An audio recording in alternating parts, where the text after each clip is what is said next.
Hallo, maatskaplike verantwoordelikheid is nie net 'n nuwerwetse term nie, dit is 'n noodsaaklike verbintenis tot die samelewing. Maatskappye het 'n plig om bestuurhulprosesse tot voordeel van die gemeenskap. Maar wat beteken dit werklik vir besighede vandag? Organisasies kan op verskeie gebiede 'n verskil maak. Van produkveiligheid tot omgewingsondersteuning, die impak is enorm. Kom ons ondersoek hoe maatskappye werklik tot 'n beter wêreld kan bydra. Produklyne moet prioritiseer veiligheid en omgewingsvriendelikheid. Stel jou voor 'n maatskappy wat gebruik herwinbare verpakking om afval te verminder. Dis 'n klein stap met 'n groot impak. Werknemersgesondheid en veiligheid is van die allergrootste belang. Die verskaffing van veiligheidsopleiding en toerusting in hoërisikobedrywe verseker welstand.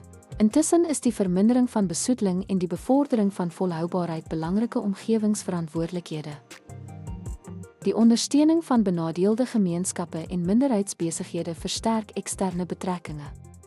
Korporatiewe filantropie moedig gemeenskapsdiens aan, terwyl etiese bemarkingspraktyke bou vertroue. Saam bou hierdie pogings werksgeleenthede skep en onderwys ondersteun.